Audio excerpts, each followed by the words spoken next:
شک کی بنیاد پر یا محض الزام کی بنیاد پر کسی کو قتل کر دینا، یہ تو ہمارا دین اس کی انتہائی نفی کرتا ہے۔ اللہ کے محبوب علیہ السلام کی 2 احادیث میں آپ کے سامنے رکھتا ہوں، حدیث پاک تو ایک ہی ہے لیکن مختلف کتب کے حوالے سے اس کے 2 راویوں کے اعتبار سے یہ حدیث، میں 2 حدیثیں اس کو کہہ رہا ہوں۔ حضرت اسامہ بن زید رضی اللہ تعالی عنہ سے مروی ہے، بخاری میں ہے، مسلم میں ہے، دیگر کئی کتب احادیث میں یہ حدیث پاک موجود ہے۔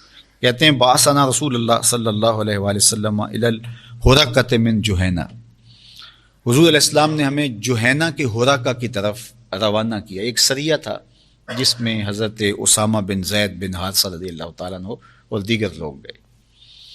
تو جب ان کے ساتھ مڈ بھیڑ ہوئی تو ایک شخص کو آپ قتل کرنے لگے تو اس نے آگے سے لا الہ الا اللہ پڑھنا شروع کر دیا۔ تو حضرت اسامہ بن زید بن حارثہ رضی اللہ تعالیٰ عنہ یہ سمجھے کہ یہ اب اپنی جان چھڑانے کے لیے، بچنے کے لیے یہ کلمہ پڑھ رہا ہے، تو اس کے کلمہ پڑھنے کے باوجود آپ نے اس کو قتل کر دیا۔ خیر جب یہ جنگ ختم ہوئی اور واپس آئے اور آقا کریم علیہ السلام کو جب حالات بتائے گئے تو آقا کریم علیہ السلام نے فرمایا کہ یا اسامہ اقتلتہ بعد ما قال لا الہ الا اللہ، کہ اس نے لا الہ الا اللہ پڑھا تھا اور تو نے اس کے باوجود اس کو قتل کر دیا۔ تو حضرت اسامہ بن زید رضی اللہ تعالیٰ عنہ فرماتے ہیں قلت یا رسول اللہ صلی اللہ علیہ وآلہ وسلم انما کان متعوذا، وہ جان بچانے کے لیے ایسا کر رہا تھا، اس کو پتہ تھا کہ اب میری ہار گئی ہے تو پھر جان بچانے کے لیے وہ کلمہ پڑھ رہا تھا۔ تو آقا کریم نے فرمایا فقتلتہ بعد ما قال لا الہ الا اللہ، وہ کہہ رہا تھا لا الہ الا اللہ اور تم نے اس کو قتل کر دیا۔ حضرت اسامہ کہتے ہیں فما زال یکررھا حتی تمنیت انی اسلمت یومئذ، حضور بار بار یہ بات کہہ رہے تھے اور اتنی بار حضور نے تکرار کیا، حضور علیہ السلام بار بار کہتے تھے اقتلتہ بعد ما قال لا الہ الا اللہ، اقتلتہ بعد ما قال لا الہ الا اللہ۔ تو کہتے ہیں اتنی بار حضور اس لفظ کی تکرار کر رہے تھے کہ میں آرزو کرنے لگا کاش کہ میں آج ہی مسلمان ہوا ہوتا۔ یعنی یہ کتنی بڑی بات انہوں نے کر دی کہ نہ پہلے میں مسلمان ہی نہ ہوا ہوتا، نہ وہاں گیا ہوتا اور نہ یہ معاملہ ہوتا۔ بلکہ ایک روایت کے یہ لفظ ہیں کہ آقا کریم علیہ الصلوۃ والسلام نے فرمایا اقال لا الہ الا اللہ وقتلتہ، اس نے کہا لا الہ الا اللہ اور تو نے قتل کر دیا۔ قل تو میں نے کہا انما قال خوفا من الصلاۃ، حضور اس نے اسلحے کے ڈر سے ایسا کیا۔ جب میں نے اسلحہ تانا تو وہ ڈرتے ہوئے کہنے لگا لا الہ الا اللہ۔ تو آقا کریم نے سخت جلال میں ارشاد فرمایا، حضور علیہ السلام نے جو کلمات ارشاد کیے بخاری میں ہیں، مسلم میں ہیں، باقی کتب حدیث میں سنیے۔ آقا کریم نے فرمایا افلا شققت عن قلبہ حتی تعلم اقالہا ام لا، فرمایا کیا تو نے اس کا دل پھاڑ کے دیکھا تھا، تو نے اس کا سینہ چیر کے دیکھا تھا کہ وہ اوپر اوپر سے کہہ رہا ہے اندر سے نہیں کہہ رہا؟ تو آقا کریم علیہ الصلوۃ والسلام فرمانے لگے کہ کیا تو نے اس کا سینہ پھاڑ کے دیکھا تھا؟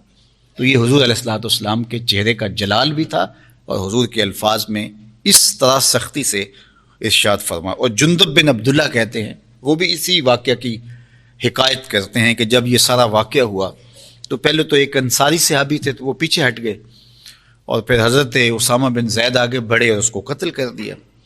تو جب واپس آئے حضور علیہ الصلوۃ والسلام کو کہانی بتائی گئی تو آقا کریم نے فرمایا کہ تم نے یہ کیا کیا، لما قتلتہ، تو نے اسے قتل کیوں کیا؟ تو حضرت اسامہ بولے اوجع المسلمین وقتل فلانا و فلانا، حضور اس نے مسلمانوں کو بڑی تکلیفیں دی، اس نے فلاں فلاں فلاں صحابی کو شہید کیا۔ تو پھر اس کے بعد جب میں قتل کرنے لگا تو اس نے کلمہ پڑھنا شروع کر دیا۔ تو آقا کریم نے فرمایا اقتلتہ، تو نے پھر قتل کر دیا جب اس نے لا الہ الا اللہ پڑھنا شروع کیا؟ قال نعم، میں نے کہا جی حضور۔ تو آقا کریم علیہ السلام نے کیا ارشاد فرمایا، ذرا لفظ سنیے۔ آقا کریم فرمایا کیف تصنع بلا الہ الا اللہ اذا جاءت یوم القیامہ، فرمایا کل قیامت کے دن جب لا الہ الا اللہ کو ساتھ لے کے آئے گا تو تم کیا کرو گے؟ جب وہ لا الہ الا اللہ کے سائے میں آئے گا، اس کلمے کی پناہ لے کر کے آئے گا تو پھر کیا جواب دو گے تم؟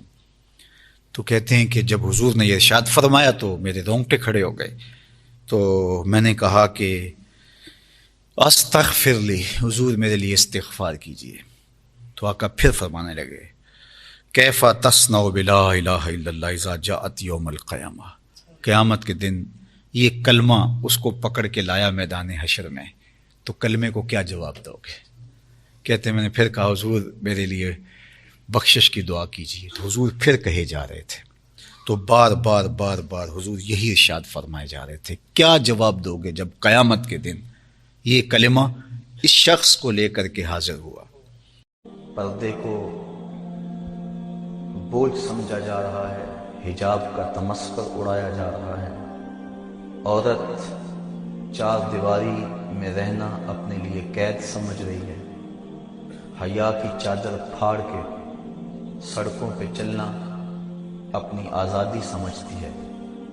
حضرت سیدہ فاطمہ الزہرا رضی اللہ تعالی عنہا کائنات کی تمام خواتین کے لیے ایک ماڈل ہیں، عملی نمونہ ہیں۔ ان کی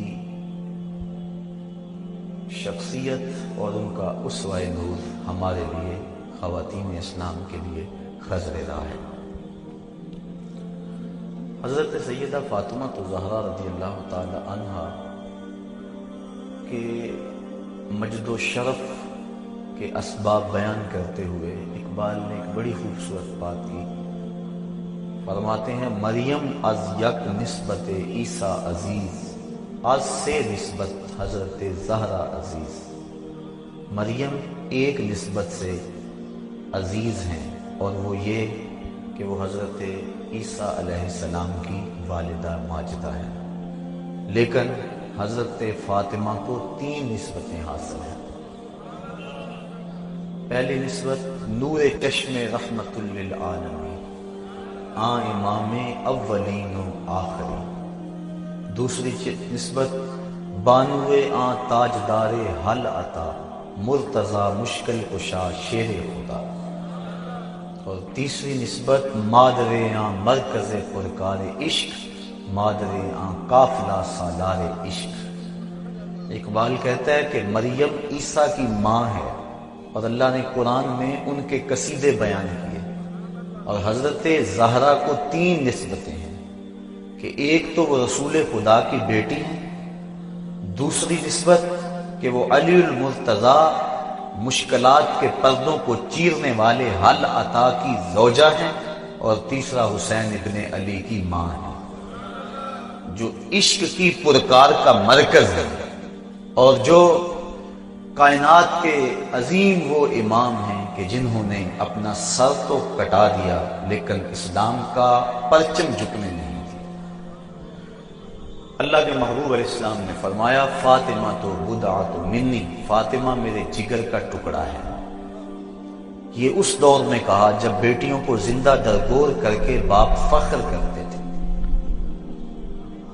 قرآن اٹھائیے، ارشاد فرمایا وَإِذَا الْمَوْءُودَةُ سُئِلَتْ بِأَيِّ ذَنبٍ قُتِلَتْ، قیامت کے دن قبروں میں گڑی ہوئی بچیاں اٹھائی جائیں گی، ان کے ظالم باپ کٹہرے میں ہوں۔ اللہ ان بچیوں سے پوچھے گا بِأَيِّ ذَنبٍ قُتِلَتْ، تمہیں قتل کیوں کیا گیا؟ مجرم تو کٹہرے میں کھڑے ہیں، مجرموں کو پوچھا جانا چاہیے تم نے کیوں قتل کیا؟ ان کے معصوم دامن پہ کون سا داغ دیکھا کہ تم برداشت نہ کر سکے؟ گڑے کے اندر دھکا دے کے اوپر مٹی ڈھیلنے لگے، ان کی چیخیں تمہارے دل میں گداز اور نرمی پیدا نہ کر سکے۔ پوچھا تو ان سے جانا چاہیے تھا کہ تم نے کیوں انہیں قتل کیا، لیکن وہ کھڑے ہیں، بچیوں سے پوچھا جا رہا ہے بِأَيِّ ذَنبٍ قُتِلَتْ، تمہیں قتل کیوں کیا گیا؟ تو حضرات علماء فرماتے ہیں بیٹیوں کا قتل اتنا گھنونا جرم ہے، اللہ تعالیٰ ان کے ظالم باپوں سے بات کرنا بھی گوارا نہیں کرتا۔ تو یہ ہے عرب کا معاشرہ کہ بیٹیوں کو زندہ درگور کیا جا رہا ہے۔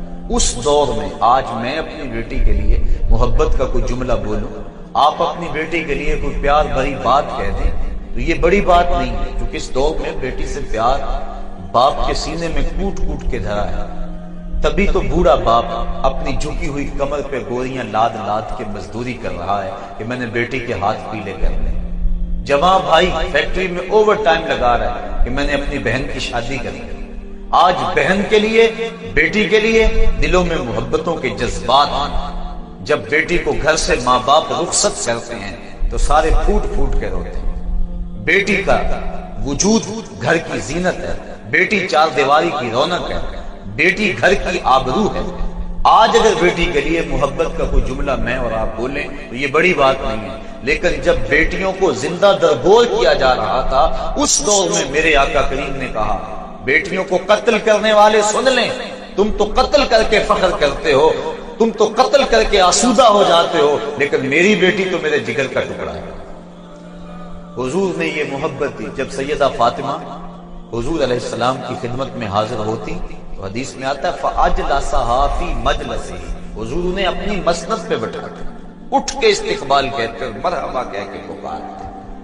اللہ اکبر۔ اور سیدہ فاطمہ الزہرا رضی اللہ تعالی عنہا نے بھی اپنے باپ کے ساتھ محبتوں کی جو داستانیں رقم کی ہیں، باپ اور بیٹی کا رشتہ، اللہ اکبر۔ نبوت کا آغاز ہوا تو یہ پھول کھلا۔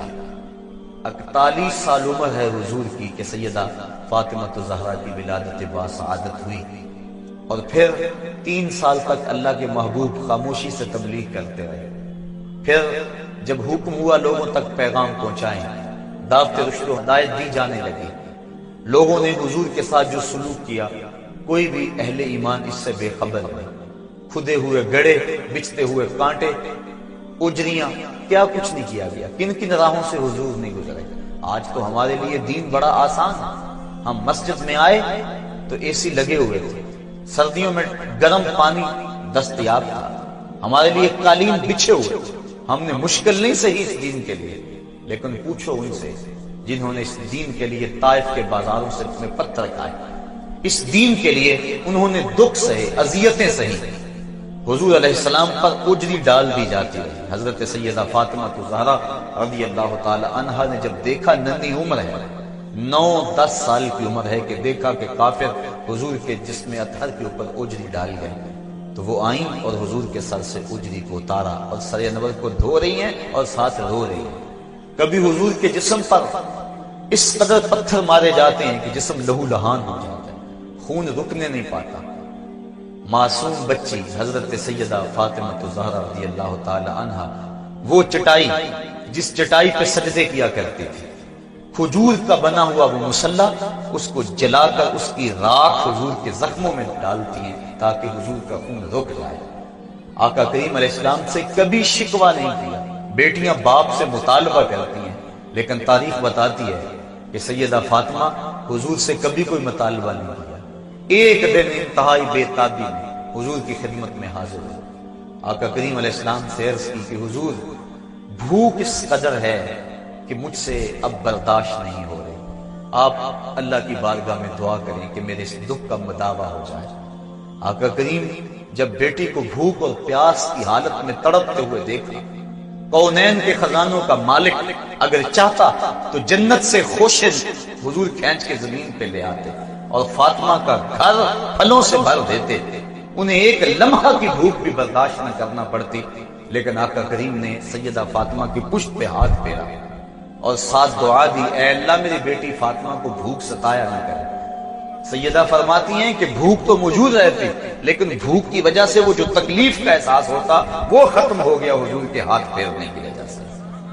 اللہ اکبر۔ تو آقا کریم علیہ السلام کی یہ شہزادی گھر میں کئی دنوں فاقوں سے کاٹ لیتے ہیں۔ امام منذری میں الترغیب والترہیب کے اندر لکھا ہے کہ ایک دن محبوب خدا صلی اللہ علیہ وآلہ وسلم بھوک کی شدت میں مسجد نبوی سے باہر نکلے، آگے شیخین کھڑے تھے، 2 اور صحابی اور آپ موجود ہوئے، چلتے چلتے حضرت ابو ایوب انصاری کے گھر کے قریب سے گزرنے لگے تو وہ خوشبو رسول سونگھ کے جلدی گھر سے باہر آ گئے۔ آقا کریم علیہ السلام سے عرض کی حضور آپ میرے مہمان بن جائیں، چند لمحوں کے لیے مجھے میزبانی کا شرف بخش دیں۔ آقا کریم فرمایا ابو ایوب تمہاری مرضی۔ وہ حضور کو گھر لے گئے، چٹائی بچھائی، بٹھایا، بکری کا بچہ ذبح کر کے اہل خانہ کو دیا، جلدی کھانا تیار کرو، میرے آقا کو بھوک لگی۔ امام منذری لکھتے ہیں کہ جب واپس حضور کی خدمت میں حاضر ہوئے، گھر والوں کو کھانا بنانے کا کہنے کے بعد، تو کیا دیکھا کہ حضور کے چہرے پہ آثار نقاہت ہیں، بہت زیادہ کمزوری کے آثار ہیں۔ جلدی سے گئے، کہیں سے کھجوروں کا ایک خوشہ لے آئے اور حضور کے سامنے رکھتے ہوئے عرض کی حضور کھانا پکنے میں دیر ہے، اتنی دیر تک یہ کھجوریں تناول فرمائیں۔ پھر تھوڑی دیر کے بعد کھانا جب دسترخوان پہ لگ گیا، آقا کریم علیہ السلام کی نظر جب کھانے پہ پڑی تو حضور کی آنکھیں چھم چھم برسنے لگی۔